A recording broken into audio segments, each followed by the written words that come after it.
Oi, gente, tudo bem? É do Dimitrov do canal Acelero Atman, sejam todos muito bem-vindos. Você que está chegando agora no canal, você que já é antigo no canal, também seja muito bem-vindo nessa série de vídeos que a gente está fazendo aqui no Parque Reserva do Sesc. E esse é talvez um dos vídeos mais complicadinhos de eu falar, né? Porque a gente precisa falar um pouquinho sobre a ideia de amor, né? Deixa eu virar aqui para não pegar as pessoas que passam. Bom,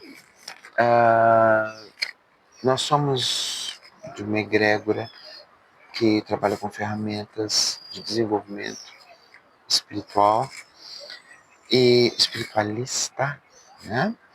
E de expansão de consciência. Então, contatos estão na descrição, quem quiser falar comigo. E muita gente pediu para que eu falasse a visão que eu tenho sobre alguns aspectos de amor, né?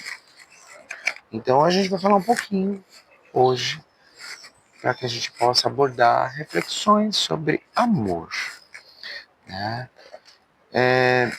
Eu tive na minha vivência a oportunidade de fazer uns trabalhos com espiritualidade quântica do programa do Carlos Augusto, Sou Mais Eu.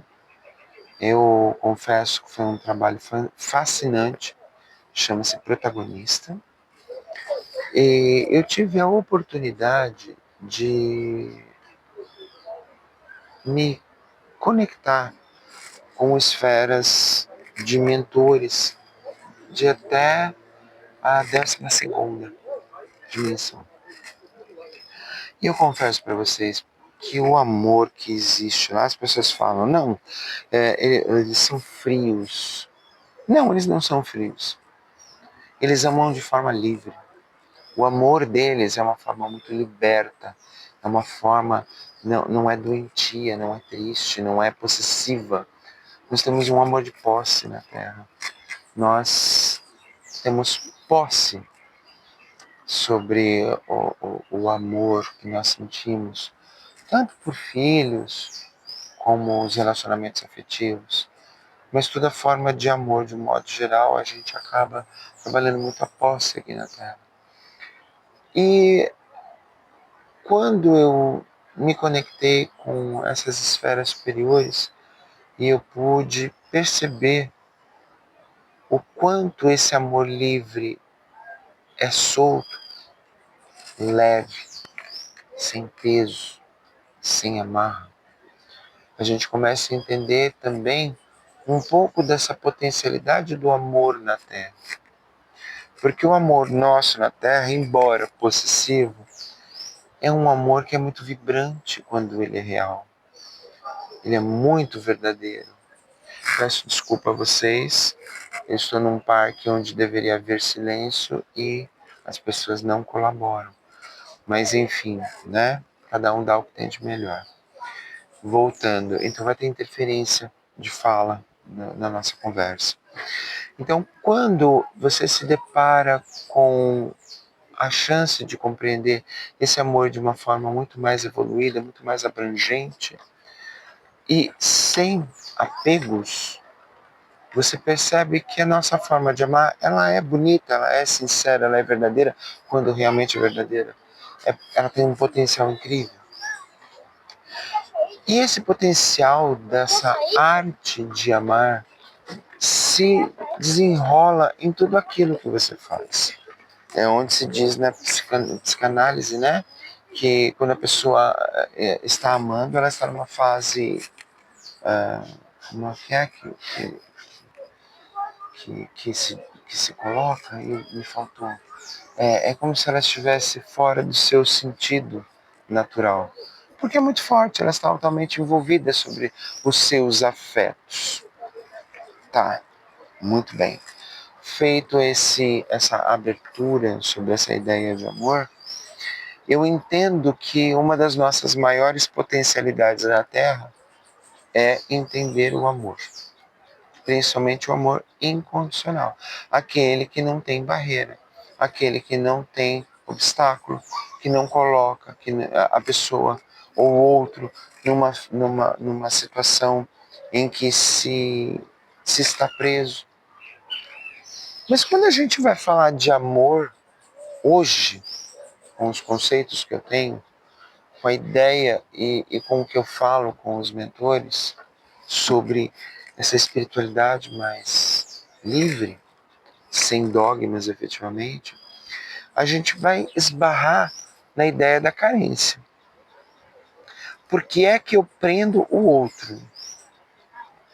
Por que é que existem pais e mães que amam tanto e aprisionam os filhos nessas relações doentias? Por que obrigam filhos, obrigam uma história toda que precisa seguir sua jornada a serem absolutos espelhos do que eles foram um dia? É sobre isso. Então, se a gente está falando sobre amor, seja ele qual amor for, se for afetivo, por que é que eu aprisiono o outro? Existe um motivo, existe uma função, existe uma falta. E essa falta está em mim. Então, obrigatoriamente, eu preciso voltar os olhos, os holofotes, não para o outro, mas para mim.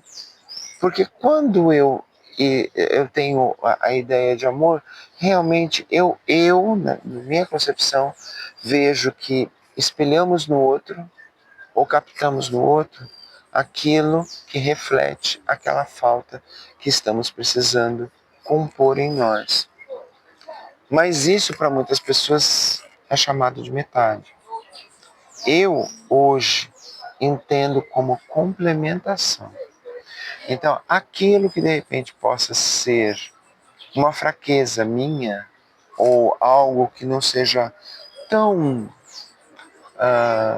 tão evoluído em mim, o outro pode compor, fazer essa parte.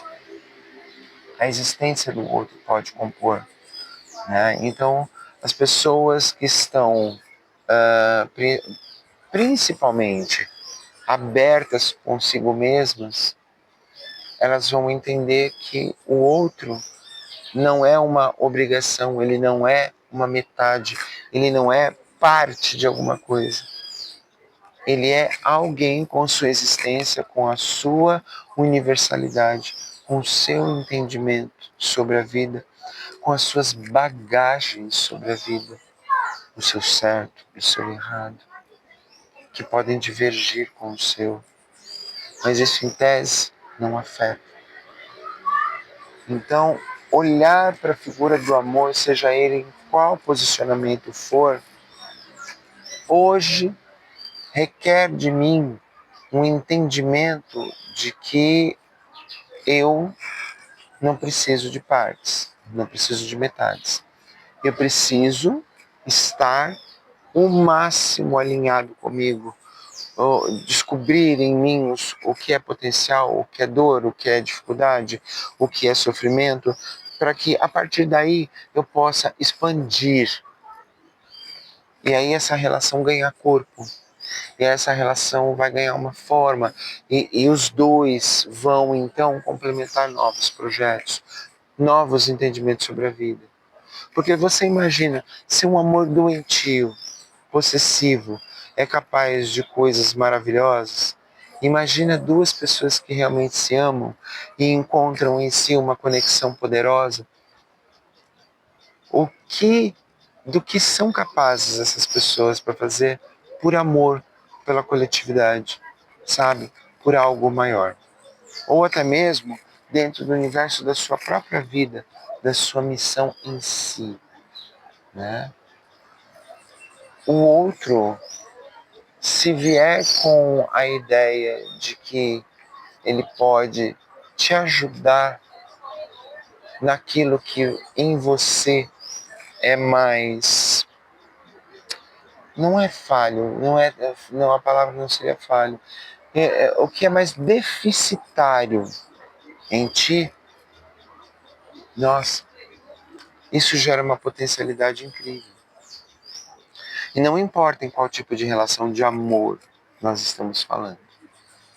E o que eu quero deixar aqui, com reflexão com relação ao amor, é que, claro, se você tem a sorte de encontrar uma pessoa cuja conexão seja fantástica e os dois possam falar exatamente essa língua que é diferente, mas ao mesmo tempo produz uma aproximação e gera novas oportunidades, novos projetos.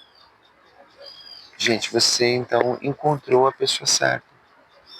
E que seja eterno enquanto durar, porque nada pode ser para sempre.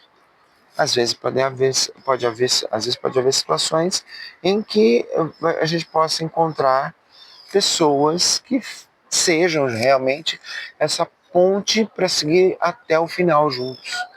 E às vezes não. Às vezes pode ser que seja aquele momento, ou durante um determinado momento, em que tudo se torna perfeito enquanto existe. E se acabou, acabou. Todo mundo sabe a hora em que o afeto acabou. Todo mundo sabe a hora que a relação acabou.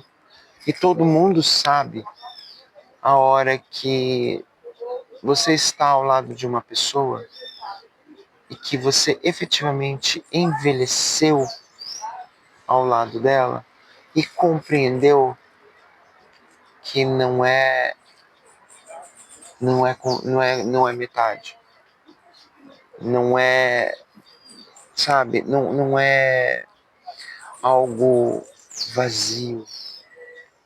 Porque o que vai ficar verdadeiramente de uma relação é a oportunidade do diálogo.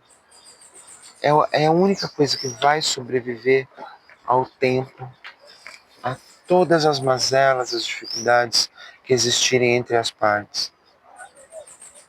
É a conversa, é o diálogo. E esse vai se tornar efetivamente o melhor afeto.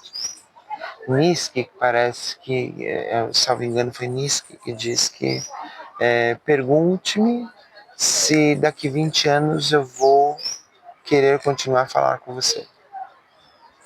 Isso é mais pura verdade. Uma relação sem diálogo não é relação. Uma relação onde eu ponho o celular para tomar conta do meu filho não é uma relação. Uma relação onde estamos na mesa do restaurante em que eu pego o celular para falar com você através de mensagem. Que relação você tem? Que laço você cria? A relação significa relaçar, relacionar. É o tempo inteiro num processo de ajustes, relaçando, criando novos laços, novas formas de se trabalhar o amor na sua integridade. Então, depende muito mais de você estar inteiro com você do que você aceitar migalhas dos outros, pouca coisa dos outros, ou restos dos outros. Então, quando eu digo que precisamos ter relações onde o amor se traduz entre dois inteiros, a gente então entende a conexão e a cumplicidade e como isso vai gerar um crescimento muito maior, tanto na convivência humana entre as duas partes, como dali para fora, né? Como eu falo, o que é fora, o que está fora, já é reflexo do que está dentro. Então, se dentro consegue encontrar paz para fazer esses ajustes, fora vai gerar um reflexo muito positivo para isso. Essa é a minha visão de amor. Espero ter deixado claro aqui, né? Essa é o meu posicionamento sobre outro prisma da palavra amor, do sentimento amor. Curta, compartilhe, comente e deixe seu comentário no canal. Nós sempre estaremos dividindo ensinamentos uns com os outros. Até lá, gente. Um abraço. Até o próximo vídeo.